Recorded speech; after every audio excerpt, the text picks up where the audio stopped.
Hi everyone, I wanted to tell you about the Tide limited edition Monster Edition cover. Only 10 of these were made in this limited edition series. They have a different cover to the regular edition, marked as a limited edition of 10 inside.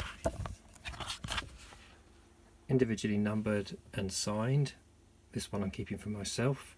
And most of them have sold already. There's only 5 or 6 left on Kickstarter at the time of recording this. The Tide's a story of witness protection, but I set it in a dark fantasy world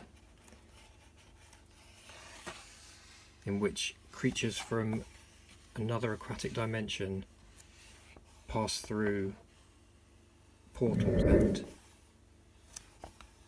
wreak havoc on those trying to keep safe the witnesses.